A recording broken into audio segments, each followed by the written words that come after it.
Good evening, everyone, and welcome to the latest live police and community tasking for Handsworth Wood.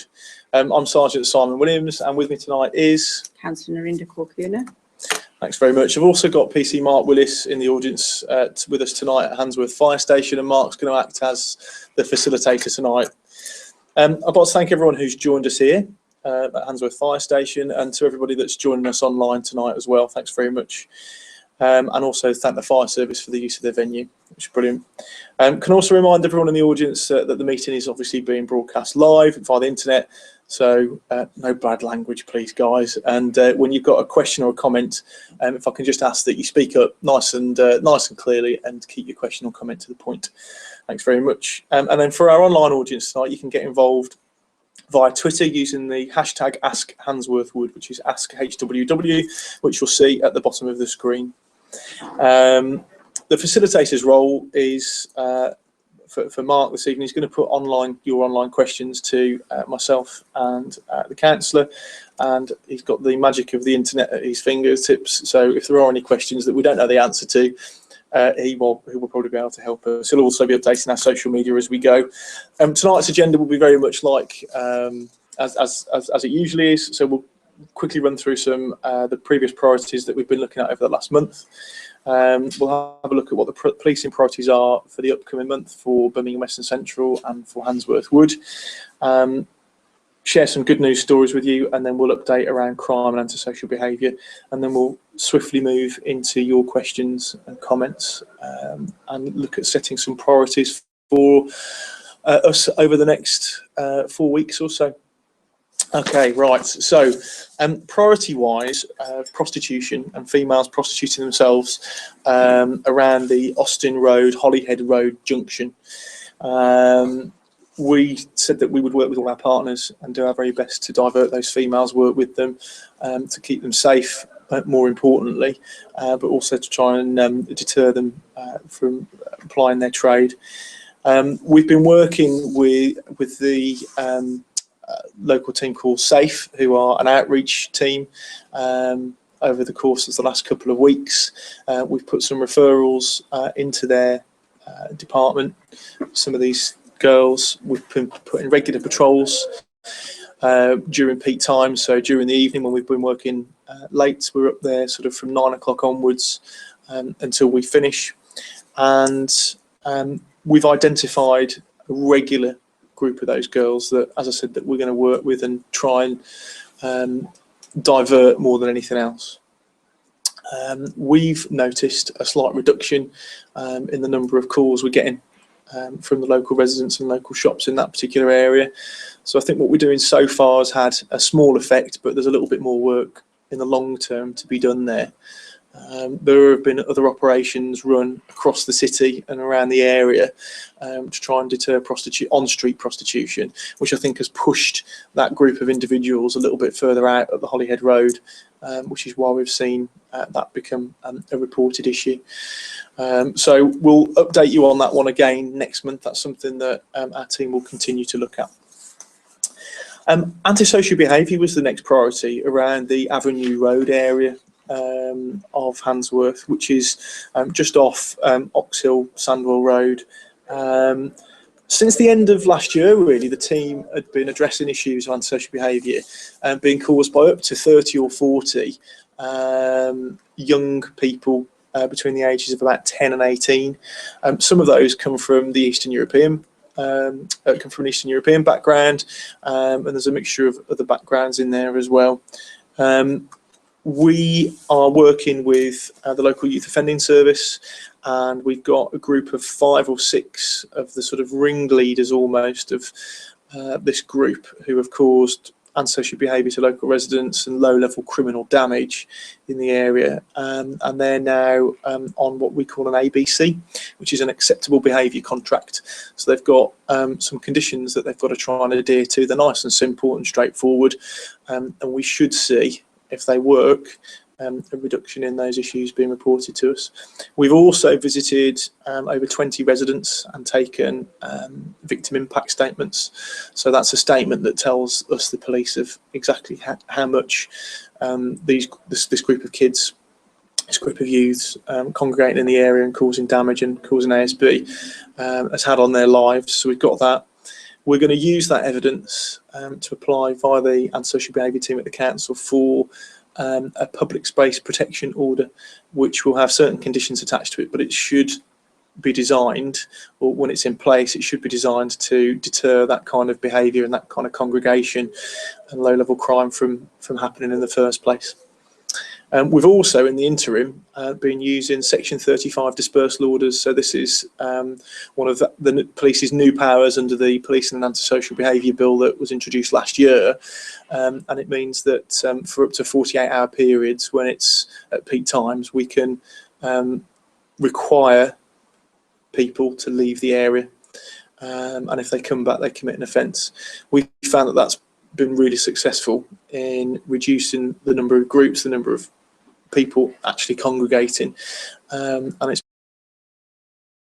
that have been regular reporters to us that things seem to have got better and it's going in the right direction. So that's also going to remain in place as a piece of work for the team, not necessarily a priority unless it's agreed at the end of this meeting, but that's the work that we've been doing around that, which is really positive stuff.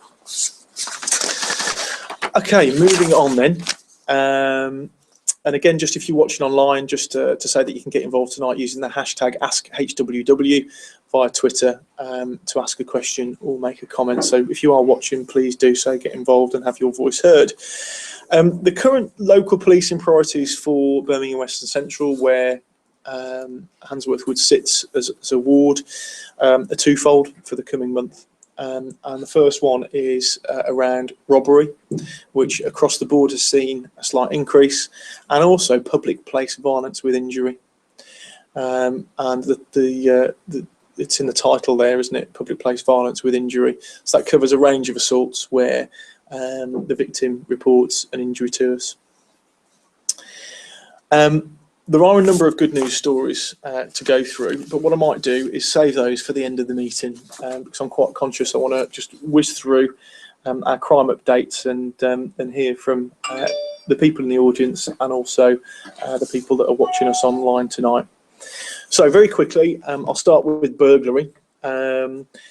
Offences in April and May have tended to focus around the Westbourne Road, Hamilton Road and Sandwell Road areas.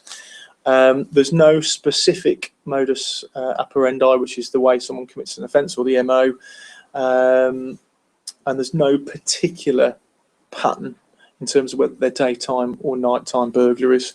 But the figures look really, really good. Year to date, we've seen 13 offences compared to 25 offences last year. So that's just under a 50% reduction on the same period last year. And in terms of monthly figures, we're holding where we were this time last year. So we've had 6 burglary dwelling offences in May 2015, and we had the same this time last year. That's on top of a really significant reduction of 12 fewer victims in April last month compared to the same time last year, which is really good. I think it's just time. It's, you know, the lighter nights are coming. If you are going to go out, or even if you're moving from one part of the house to another and you've got your windows open, make sure they're on locks. If you're leaving them open, don't just leave them wide open so people can sneak in or put their hand in to steal whatever you've got the other side of the window. And if you are going out for the evening, leave, or even during the day, leave your doors locked, leave a TV on, leave your radio on, and leave a light on during hours of darkness. All those things help to make it appear that somebody is in, and make it less appealing for a potential burglar to attack your house. Moving on to robbery. There's no particular pattern with these either, and we've seen offences off Sandwell Road, Oxall Road, Church Road and Rookery Road. So that's the spine sort of route that almost goes across Handsworth Wood as a ward. We've seen 9 offences so far this month compared with 5 last year. So we've actually had 4 more victims than we did this time last year. And year to date, that works out as 2 extra victims. So that's going the wrong way. But I think, again, with no particular pattern to those and no particular MO that we're seeing that we could possibly identify an offender from, I I think the message there really is to just be aware of your surroundings. Try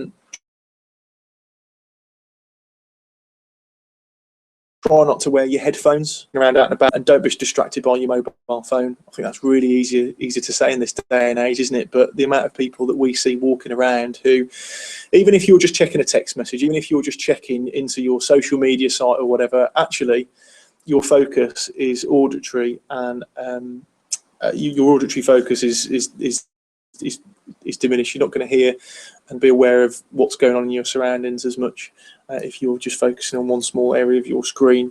So just be really careful, and obviously be careful of what valuables you're taking around with you and how much cash you're carrying as well. On to vehicle crime. Vehicle crime year to date is looking pretty good. We've had 7 fewer offences, so 25% reduction, although this month compared to this time last year we've actually had 4 more offences.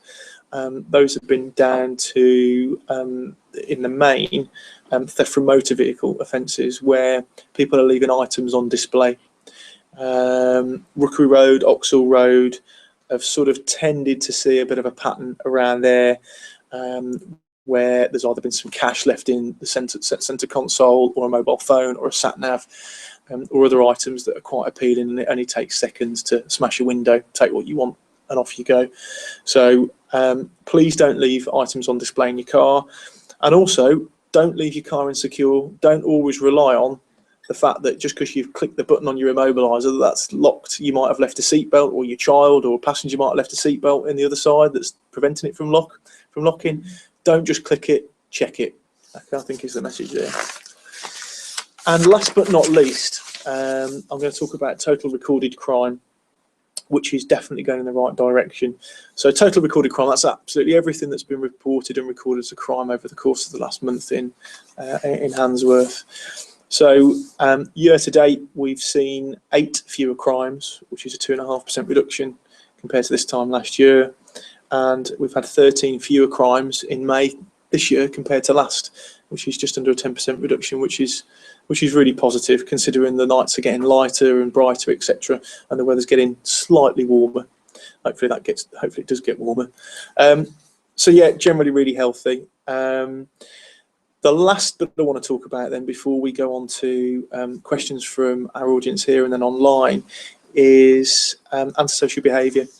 So we had 52 calls for service regarding antisocial behaviour so far this month, which is actually 3 more than May last year. I think, looking through the figures and having looked at every single antisocial behaviour log across the course of this month, that's due to a couple of reasons. One, that I've already mentioned, the nights are getting lighter. But secondly, we've put some real focus around hotspots of antisocial behaviour over the last 2 months. And we've done a lot of work that you heard me mention earlier around taking victim impact statements and working with the antisocial behaviour team at the council and other services. And I think the message is getting out to the community that actually it's all right to report antisocial behaviour. You can report it to us, and actually you need to, so we know about it and we can do something about it for you. So I'm not going to worry about that. I'm not going to work out a percentage increase in that. Actually, if we're having an increase in calls for service around that antisocial behaviour, then I'm pleased, because actually it means that the community out there is showing a little bit more trust in us to go and do a job for them. So that's good news. And the last thing to say really on that is that we've got targeted patrols in 6 or 7 locations across Perry Bar as a constituency, but also some of those areas, 3 of them fall on Handsworth Wood, around Avenue Road, Austin Road and Rookery Road at Laurel Road that we talked about prior to this meeting being broadcast live. And actually, we had a really positive comment from a member of our audience tonight that actually the drinking and the street drinking that was occurring in Rookery Road, Laurel Road area in particular, there's been a really significant improvement, and that's from a resident that we've got in the room tonight. So that's testament to the work that my PCs and PCSOs are doing down there. So we will keep that work up. So really, unless Councillor, there's any updates that you'd particularly like to talk about? Well, we one of the issues that we're dealing with and we deal with around the ward is fly tipping. We do get quite a lot of fly tipping in various locations. And again, we've had some positive responses, but it's a case of just saying to residents that, you know, this is all our area, and we need to take pride in our area. And if you do see people fly tipping, then we've got to work together with the different departments to try and ensure that that doesn't happen. We have had quite a few areas that have been cleared, but unfortunately we do get constant fly tipping in some of these areas, regular occurrences, which obviously is quite distressing for other residents that are having to, you know, share those spaces, open spaces with, you know, in the area. So fly tipping is a bigger issue within our ward. And then we've had issues in terms of highways and inconsiderate parking. And again, we're looking at some of those issues on the College Road and the Somerset Road. And we're seeing how we can try and tackle some of those areas, as well as around schools as well. We have quite a lot of inconsiderate parking around schools. So those are constant issues that we deal with. So I think you've covered quite a lot of them. So brilliant. Okay. I'll open it up to our online audience, and don't forget you can get involved tonight by using the hashtag #HWW Handsworth Wood via Twitter. If you have got any questions, please ask them. Over to you guys, really. This is a meeting for the community, so over to you. Questions and comments, please. Nicholas Jolliffe, as well as sitting on the Handsworth Residents Association Committee, I've now joined the committee of Handsworth Helping Hands, which is a voluntary group that helps clean up the streets, basically. And I'm now a driver for their van as well. And we're bringing this operation partially into Handsworth Wood. Originally, it was just in East Handsworth. Graham has agreed to go out with me once a month, starting on the 8th of June, which is a Monday, and we're going to focus on Oxhill Road, Windermere Road, Stockwell Road, Cornwall Road, College Road, and that part of Somerset Road near College Road. Basically going round picking up any rubbish we can find. So it would to some extent deal with any flight you could find as well. Mm-hmm. Brilliant. Are you looking for volunteers, extra volunteers for that? Yes, we would very much like volunteers. Because it's helpful if I've got someone with me, because if we find there's something too big for me to lift, yeah, I need someone. And if somebody wanted to volunteer to help do some litter picking and removal of sort of slightly larger items, and go out with you in your van, Yeah. How would they get involved? They can ring me if you like. I'm happy to be for myself. Okay, if you're happy to do that, where's this advertised? Is it advertised anywhere online? Is it advertised at a local community centre? I believe it is, but I'm not totally au fait with it. Simon Badley is the main person who deals with that side. Facebook page. There is a Facebook page. Ah, excellent. Do you know what the Facebook page is called? Handsworth Helping Hands. Oh, excellent. Right. Okay. So if you are Handsworth Helping Hands, so if you go onto the Handsworth Helping Hands group, there's a way of being able to contact. Brilliant. No, that's all right. So go to the hand if you want to get involved in volunteering in litter picking to help clean up Handsworth Wood. Go to the Handsworth Helping Hands website on Facebook, and you'll be able to find out who to contact there. Brilliant. Okay. That's good. Can I just add, as part of that, we've had issues in terms of feeding the birds, etc., outside the co-op. And that's obviously attracted quite a lot of rats, etc., in the area. Through local ward funding, we have agreed to concrete that area to stop some of those issues, environmental issues, and that should be happening in the next few months or so. But that's going to hopefully resolve that issue as well. So just in connection to that. Any more questions or comments? Mark, have we got any online questions? We had a question from Tasha Starkey around issues around paracetamol and everyday use, around there's little education about what we're doing around these sort of issues, because they can actually cause more issues than illegal drugs apparently. Okay, so the one question online was around the use of just repeating this for the sake of the microphone again, just to remind us just to speak up nice and loudly and clearly, around the everyday use of paracetamol, and the potential harm that can do if it's used regularly. I'm not qualified to talk about the use of paracetamol or otherwise. I'm a cop, not a pharmacist. Although, thank you for asking your question.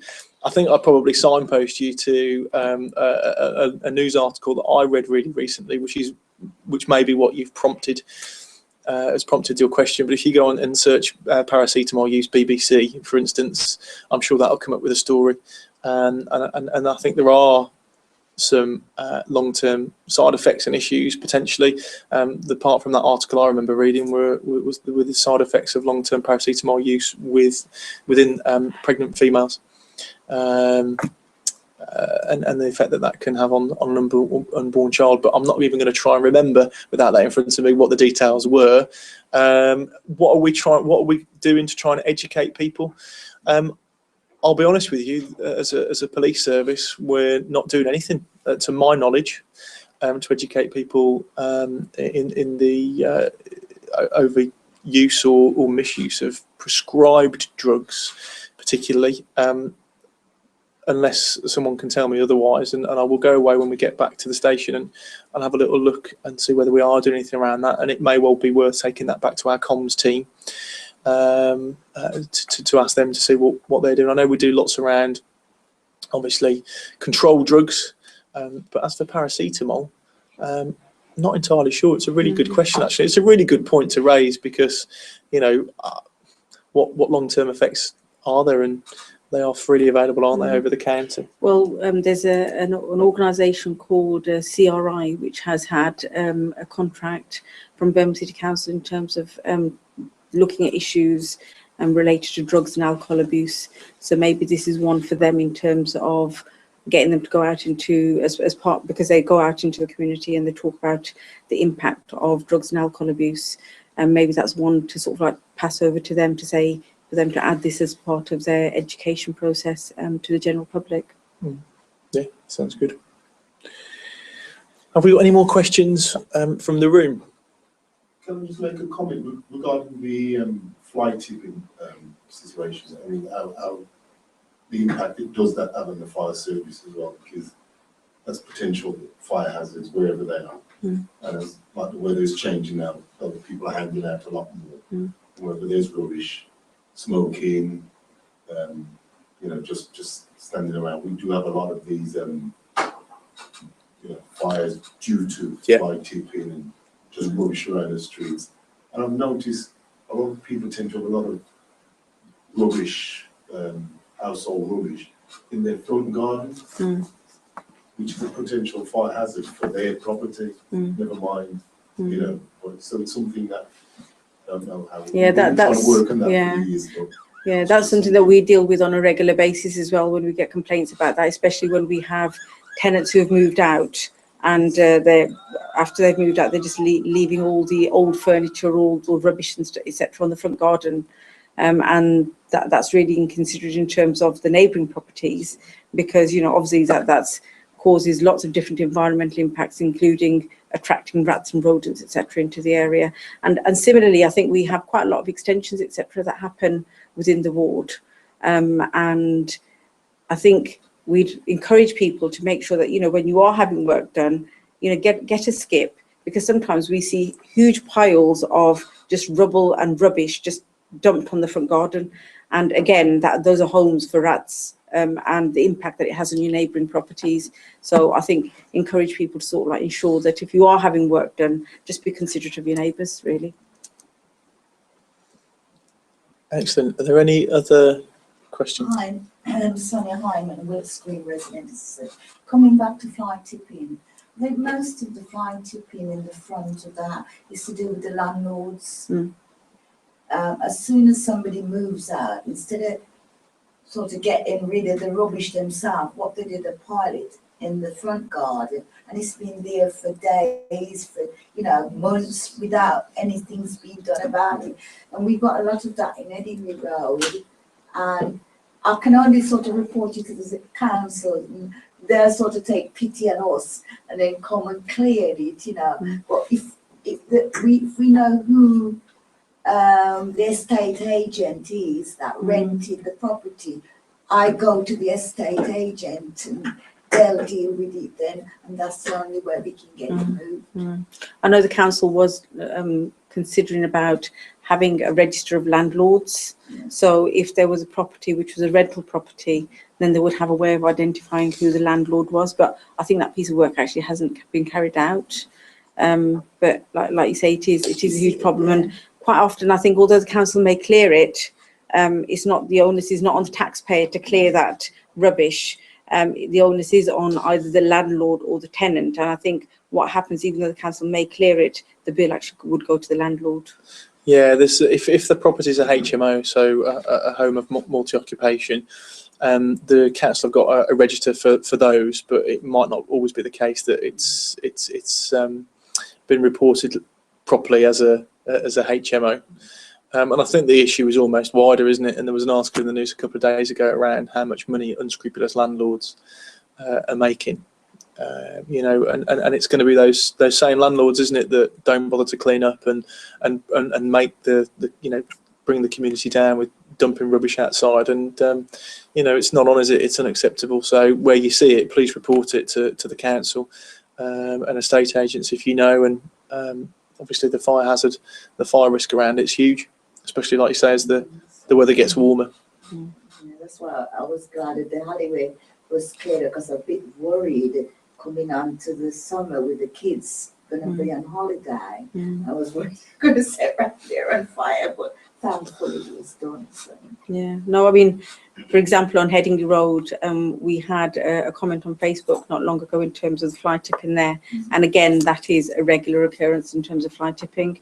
But we have gates, as you know, on both sides of the alleyway. So the only people that have access to that are the shopkeepers and the householders.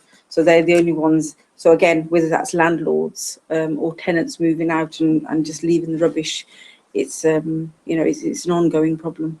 But we do regularly try and keep on top of it. But it's a waste of resources really, where we can, if people disposed of their rubbish in the proper manner, we wouldn't need to do that. We got any more online questions, Mark? Have you typed in the search box #AskHWW just to double check? And have we got any more questions from the floor in the audience? I was just wondering, from the last meeting, you said you were focusing on particular schools for the morning parking and changing around the briefing times and things like that. Had you noticed an impact of that?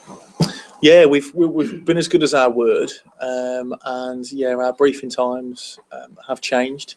So the team on an early come in and brief at so they come in to work at 8 o'clock, and they have very quick 2 minutes on the computer to make sure there's no critical threats that we need to know about, and then they're out at the station and going out to their schools. And on a late, we brief in at 2 o'clock, so they can get out to the schools by sort of 3:15, which seems to be working well, and that's part of daily business now, which is really good. I met with the station commander from Handsworth a couple of weeks ago, David Janes, who would normally be here tonight, but I believe is on holiday sunning himself somewhere, so unfortunately he can't join us, but hopefully he's watching online. You never know. But we've committed to a few things, to some joint working in a number of ways. That first way, as you say, is to not only target those 2 schools that we talked about last time, but actually we've got a number of schools across the ward. There's both secondary and primary schools. The fire service parade a shift of 12 officers, and as luck would have it, I also parade a team of 12 PCs and PCSOs. So what we're going to trial is a buddy system. So each member of the fire service shift is going to be buddied up with one of my cops or PCSOs, and they will have responsibility for 3 different pieces of work. The first bit, as you just mentioned there, is schools parking. So shifts will sometimes overlap, sometimes the shifts will be the same, and there might be a bit of joint patrol going on. But what it means is that there should be a bit of more of a 7-day joined up coverage, or 5-day a week in terms of the schools, to make sure that if the police service can't be down there, the fire service are. They're equally as capable a guardian in the community as we are. And actually, if they can't get their fire truck down to a fire at the school or a resident's house, they will soon beep their big horn, their bullhorn, and make sure that, you know, people who are parking where they shouldn't know about it, and they'll politely ask them to move. So we're going to be doing that. Each pair of officers has got 1 school to have a look at, both primary and secondary. So that bit of work really kicks off at the start of June, is what we've agreed. The second area of business that we're going to look at jointly will be starting between the 8th and the 12th of June, where a member of my team, one of my PCSOs, Ahmed Wahab, and a member of the fire service from Handsworth will spend a week working together, and they will be going around our local shops, our local community centres, and our local religious establishments to try and pull out and reinvigorate our relationships with as many community contacts as we possibly can, which is, you know, what this meeting tonight is all about, really. We want to hear from as broader group number from of the local community as we possibly can.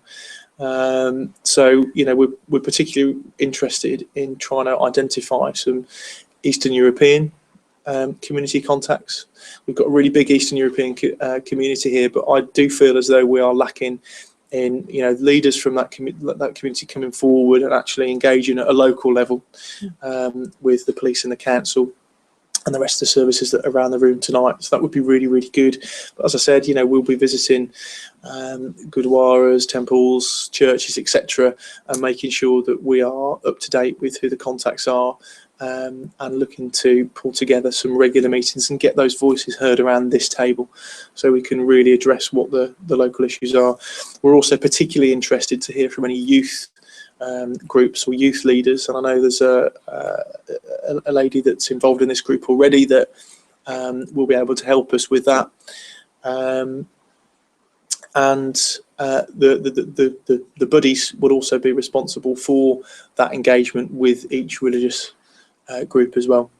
So we're going to trial that. It's 3 areas of business, so there's a fair bit of work to do there, but hopefully over the course of the next 2 or 3 months that will broaden our engagement network and make sure that we're hearing from the whole community as opposed to a more narrow version that we currently have. So that can only be a really, really good thing. Any other questions online from the audience? No? Okay, lovely. I think I'll finish, unless there's anything else, Councillor, from yourself, just by saying that I had the privilege to travel to Bosnia and Herzegovina on Monday this week with a charity called Remember in Srebrenica, which is a UK-based charity that is there to learn the lessons of the genocide that occurred out there 20 years ago this year. And really those lessons are around community cohesion, tolerance, tackling hatred and prejudice wherever we see it. And although that was a genocide level in a country that had been at war for 3 years, when you take away and strip back what the lessons are, actually a lot of that is very relevant to Handsworth and the multicultural, multi-faith community that we've got in the area. And, you know, as I said, that bit of engagement work that we're going to be doing over the course of the next couple of months or so, I think will go a long way to try and break down some of those barriers, really. And all I would say, it's 20 years, and on the 11th of July, since the end of that massacre in Srebrenica, where 8,000 Bosnian men and boys were rounded up in the course of 3 days and murdered. So spare a thought on the 11th, I suppose, and check out the Remembrance Srebrenica website. It's got some really interesting bits and pieces on there, photographs and comments, etc. Really quite powerful stuff. So unless there are any other questions, unless anybody else wants to make any other comments in the room, I'll bring the meeting to a close. Please check out our website, which is you can find by typing in West Midlands Police through your search engine and looking for your local police, Handsworth Wood, and we'll advertise the date of the next meeting on there. We'll also be emailing that out to all our local contacts and prominently advertising it in the local press as well for next month. Thanks very much. Take care and see you soon.